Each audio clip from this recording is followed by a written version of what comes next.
Progressive Writers Association ki thaburoi bo ina ahan makta da ikok nonjari loinana ngasi ge agi sereng ngasi bu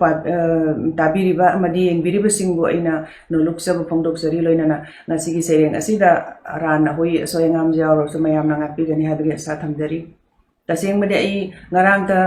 join tawjabne group asida inau loidam tombi amadi thaban tombi nungsijarbe isema promodini amadi isema arita thoksom makoina ibu yamna thongna pibiduna group asida sereng pabina ba amadi video thagat pira oina ngarang dagi makoina kanna haibedu aisu wakhanda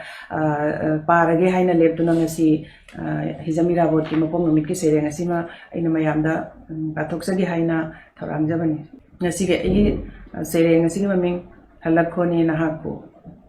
he lamyanba maitra baki senglaba numit sanagi kalina mutnaidana ikhraba numit lising majani pan mafatra taru September gi tang kuntra amuk halakhoni nahaku athoba mabu puduna meitai leimagi athoiba thauna phaba maparel he jananeta kalak idako ningam dedako nahangna ken khibadi Thauna phana machin tumna maigi jingum sapu kanna haurakhiba he meitai nungsarel athoba meitai imagi nungsiraba inapigi chareina khwangda chetna punduna pikliba nawa oiriba matamdo chenna chongna sanabagi mahutta leikai ima indon kayaga loinana meitai imagi damakta chongthorakhiba masagi sahi taretta pharakpada haukiba nawa oirinegi wakhaldo he athoba karamna bu kaurasigene kalakpa mihoba leitaba achau macha khaidaba isagi haiba thidana meitai icha iroigi damakta kathokhraba thawai amatta oibagi tatlaroidaba langlana singmi tammi laira ina khunba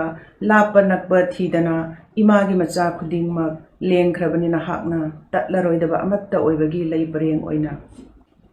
lakho amuk halakpi kho lamjing birakho ninghan naraklaba lomi ichininau singse khutta thangol paiduna pangsillaklaba langol maya se nahaki serol na thauna hapiduna langol maya haplasi thangol maya haklasi jakai hanbiro ayuki jenda anganbada liri liri malangi ipomda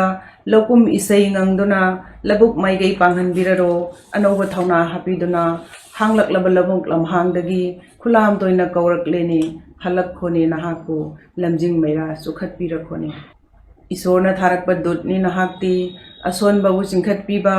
amambada mangal pina biriba kana leijadraba kayagi mapi mapani nahakti kathokhraba punsini